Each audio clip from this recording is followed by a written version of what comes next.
Apa kabar? Apa kabar? Baik dong. Sehat juga kan? Yuta Aku kok sehat sih. kayaknya lagi sakit ya? Kenapa Yud? Ya, jujur ya, belakangan ini aku lagi kesel banget deh. Kemarin tuh, pas weekend, aku kan tiba-tiba demam tinggi. Mau ke Hmm. puskesmas. Hmm. Ya ternyata puskesmas dekat rumah tuh cuman buka weekdays coba. Ini gimana Hmm. deh? Kita cuman boleh Oh sakit iya pas iya iya. weekdays doang. Kan aneh ya. Hmm. Ah iya sih, menurutku itu masalah klasik banget ya. Soalnya kan selain BPJS, Vaskes pemerintah di tempatku tuh juga rata-rata cuma buka sampai jam 12 siang, itu pun weekdays doang gitu. Nah kalau sore atau malam hari atau kita sakitnya pas weekend, otomatis kita langsung nggak bisa kan akses Vaskes pemerintah. Padahal kebutuhan masyarakat kan nggak kenal waktu ya. Bener banget tuh Ros sama Yuta tuh kan emang ya pada dasarnya keluhan kayak gitu kan valid dan terjadi di mana-mana gitu di seluruh Indonesia. Dan sebenarnya ya Mm-mm. alasannya mungkin keterbatasan tenaga kesehatan atau nakes tuh atau anggaran operasionalnya masing-masing vaskes kan beda-beda ya tapi kan pada akhirnya kenyataannya kayak gitu. Kurang pemerataan lah ketersediaan dokter perawat bidan dan lain sebagainya itu masih jadi kendala. Mm-mm. Dan lihat-lihat juga sebenarnya dari kacamata manajemen ASN sih kelihatan kelemahan perencanaan kebutuhan SDM-nya kali ya, sama distribusi nakesnya tuh jadinya belum Ah, iya, merata, iya. jadinya ke Mm-mm. kita ke masyarakatnya tuh jam kerjanya nggak Mm-mm. fleksibel kayak gitu. Nah, Oh, oke mungkin itu oke oke. contoh bad practice juga di mana pelayanan tuh gagal Bisa diberikan sih. yang secara inklusif dan responsif. Padahal kan kalau Hmm. kita sebagai ASN nih, inti smart governance itu kan mendekatkan layanan ke masyarakat. Penyebab kegagalannya kan jelas, kurang Ah, sistem merit, betul jadinya betul. penempatannya Mm-mm, kurang mm-mm. optimal, sama distribusinya juga, jadinya inovasinya minim, sama pengelolaan SDM-nya juga berpengaruh ke fleksibilitas jam kerja. Nah, itu dah. Iya Soal sih. pelayanan Mm-mm. publik itu kayak jadi masalah yang sering banget terjadi di Indonesia deh. Hmm, Belum Mm-mm, lagi mm-mm. kemarin juga aku sempat ngurus dokumen untuk kerja Ya. di salah satu instansi pemerintah. Itu Mm-mm. diminta fotokopi KTP dan KK. Padahal kan Oh. KTP elektronik udah ada chipnya. Terus di Mm-mm. aplikasi pendaftaran juga disebutkan nggak perlu bawa KTP dan KK karena sudah diinput secara digital Oke. data-data kita. Mm-mm. Ini aneh deh, di era digital kayak gini kenapa masih pakai fotokopi dah? hmm, Oh ya, sama banget sih Yud. Aku tuh pernah ngurus dokumen kerjaan juga kan. Nah, itu tuh diminta uang 5.000, katanya buat biaya administrasi yang lain-lain. Padahal secara aturan kan harusnya nggak ada ya. Nah, ini hmm. tuh pungutan liar terselubung sih menurutku. Dan di sini tuh profesionalisme ASN-nya jadi dipertanyakan deh. Ada nggak sih profesional nggak sih sebenarnya gitu? Hmm. Wah, kalau udah pungli kasus sih ya. Dokumen-dokumen gitu kan harusnya Hmm. menarik ya kita bedah itu, tapi jelas-jelas sudah bad Hmm, practice yang betul. terang-terangan pula, di mana ada nggak konsisten penerapan standar layanan sama transparansinya gitu. Kita lihat Betul. dari manajemen ASN lagi pun penyebabnya ya jelas mereka melakukan pelanggaran kode etik dan profesionalisme ASN. Nah, mungkin karenanya ya Hmm. pengawasan di instansi itu juga pada acu tak acu juga dan sistem meritnya belum Iya. sepenuhnya berjalan, makanya nggak disiplin lah kayak gitu. Nah, misalnya kasus fotokopi tadi tuh, itu juga di sisi lain kita bisa lihat uh, literasi digitalnya mungkin masih rendah atau resisten terhadap digitalisasi. Padahal sudah dicanangkan kita tuh go digital gitu. Makanya ada iktp. Tapi apa pengennya fotokopi lagi, pengennya kertas lagi, fisik lagi gitu. Itu kan juga ngelihat antar instansi juga nggak mau integrasi. Padahal ketika kita semua elektronik, itu semua bisa nyambung. Nah, mungkin di situ juga ada kesenjangan kompetensi dari Smart ASN.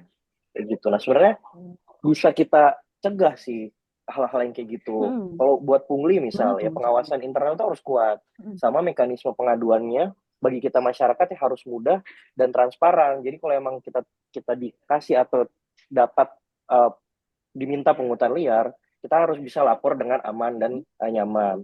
Biar ada penegakan Oke. sanksi juga. Terus untuk fotokopi, yaitu tadi kita harus penerapan literasi digital bagi ASN. Biar Hmm. ASN ini didorong terlepas dari apa tahapannya dan pendidikannya harus dorong untuk menjadi smart ASN yang orientasinya digital.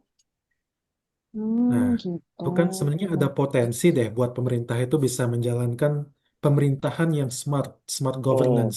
Tapi kok kayaknya nggak ada yang Hmm. beres deh, bikin emosi dah pelayanan-pelayanan pemerintah ini.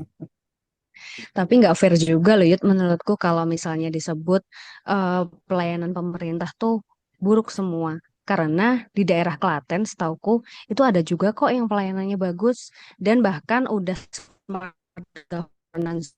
Contohnya yang namanya Sakura Klaten. Satelit apaan tuh? Tunjukin Mhm. dong. Sakura Klaten itu, bentar ya, aku sambil share screen supaya teman-teman bisa lihat.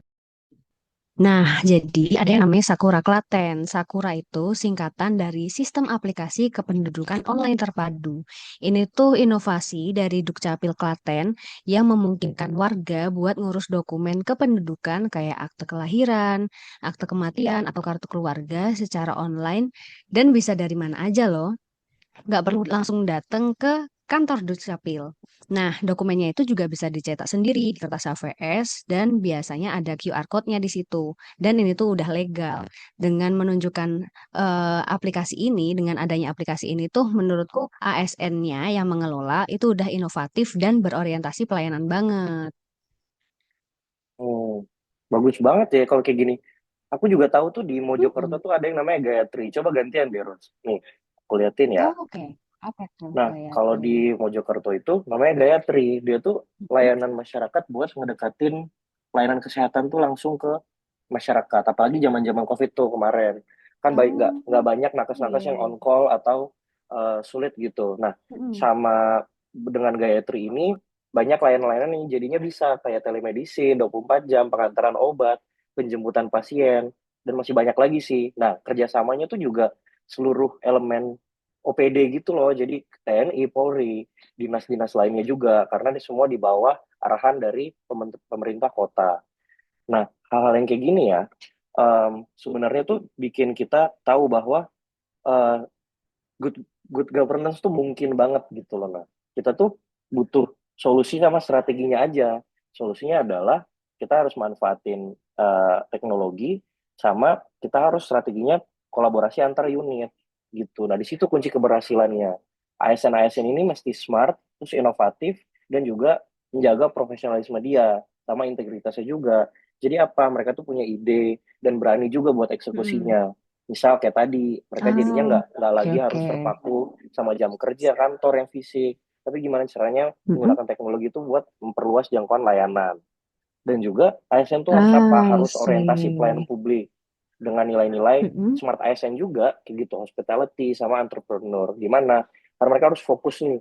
Yang mereka Oh, pikir dalam solusi itu adalah gimana solusinya tuh mempermudah rakyat, mm-mm. bukan mempermudah kitanya sendiri gitu. Nah, sama yang terakhir ya jelas I see. kompeten juga Mm-mm. kita harus menguasai IP. Gimana ASN itu bisa ngoperasiin aplikasi atau website dan mengelola data Mm-mm. biar keputusan-keputusan ini tuh data driven gitu loh. Oh, oke, oke. Berarti ini tuh nggak cuman soal aplikasi atau pelayanannya aja ya, tapi berarti soal bagaimana manajemen ASN itu mendukung lahirnya Smart ASN yang bermental inovatif ya. Betul, Ros. Karena sebenarnya Smart ASN ini nggak ujuk-ujuk langsung ada. Sistem merit itu juga sebenarnya penting buat Oke, jadi oke. fondasinya. Karena apa? Kita butuh Mm-mm. nempatin ASN-ASN ini, apalagi yang punya visi, kompeten, sama orientasi pelayanan ini di posisi yang strategis atau kunci juga. Gitu. Nah, selain itu, Oh. profesionalisme ASN-nya juga harus tinggi. Karena apa? Biar mendorong Hmm, mereka jadi ASN yang solutif gitu. Nggak ikutan ngeluh sama masyarakat. Ntar semuanya ngeluh. setuju Nggak sih. ada yang solutif. Gitu. Hmm. Betul. Ngeluh kayak aku barusan ya. Menarik sih, Nah, menarik. Jadi nggak cuman fotokopi atau pungli doang. Berarti Mm-mm. pemerintahan punya harapan juga dengan Smart ASN dan manajemen ASN ini. ada banget Yud. Nah, sekarang Setuju, jadinya setuju. buat balik ke kita nih, gimana cara kita memperluas atau Hmm. menularkan good practice ini di unit kita kerja sekarang dan nanti unit lainnya. Pertama sih bisa studi banding, atau workshop-workshop pelatihan, atau pilot project. Sama good practice yang udah ada, itu tuh kita perlu apresiasi dan beri penghargaan juga. Nah, lalu didukung dengan infrastruktur juga yang mumpuni. Gitu Yud. Jadi intinya smart governance itu butuh ASN yang cerdas, proaktif, dan mau berkolaborasi. Nggak hanya nunggu perintah, tapi menciptakan solusi, ya kan?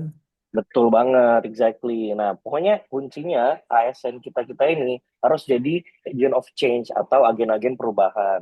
Didukung oleh manajemen ASN yang meritokratis, profesional, sama juga mendorong smart ASN yang digital, inovatif, dan kolaboratif. Mungkin gitu sih, Ros. Ngobrol-ngobrol Oke, singkat kita ini. sekarang aku jadi lebih optimis. Iya, Nggak ada alasan Mm-mm. lagi ya buat ASN untuk nggak inovatif. Betul, bener. Aku juga jadi baru tahu nih dari teman-teman tadi. Kita harus jadi bagian dari solusi juga ya berarti. betul banget. Nah, Oke oke deh, deh kalau nanti kita ngobrol-ngobrol lagi kalau gitu, Ros sama Yuta. Boleh, siap. boleh. Jumpa lagi ya di lain waktu ya. Oke, Thank you dadah, udah mau sehat-sehat berbagi ilmu. guys. Dah. Bye-bye, sehat-sehat.